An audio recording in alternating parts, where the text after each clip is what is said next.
Alors s'il vous plaît, le niveau de connaissance que vous avez acquis en classe antérieure, vous ne l'oubliez pas parce qu'à chaque fois que vous montez d'une classe supplémentaire, eh bien, on rajoute des détails et des exigences. Et donc là, ici, c'est au niveau collège, on vous a parlé des niveaux de priorité.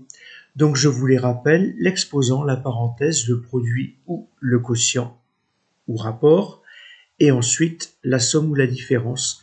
Je vous ai cité les situations de la plus grande priorité vers la plus petite propriété, l'exposant, la plus grande priorité, la somme, la différence, la plus petite priorité de calcul. Donc ici, eh bien, je vais ouvrir une parenthèse, je vais demander la valeur qu'il y a à chaque ligne dans la liste 2, donc je vais demander un shift 1 pour dire que je fais apparaître la liste.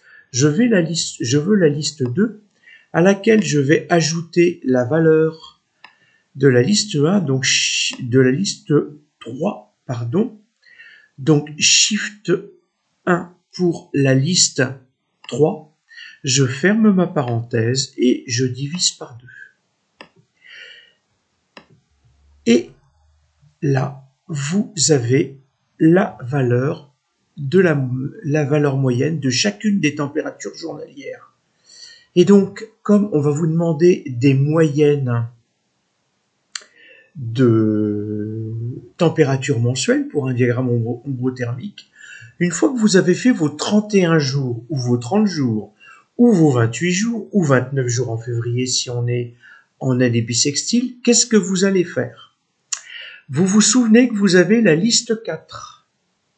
Eh bien, ce que vous allez pouvoir faire, c'est quitter, repartir en menu 1, aller dans OPTN.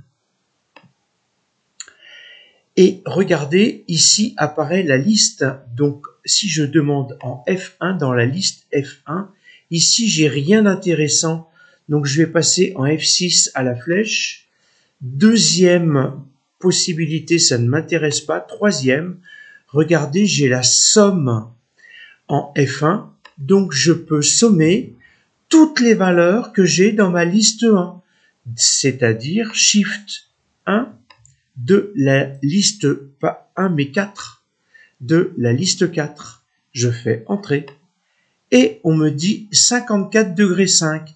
Il n'y aura plus qu'à diviser par 31 et vous allez pouvoir avoir la valeur de la température moyenne du mois de janvier quand vous aurez enregistré bien toutes vos valeurs.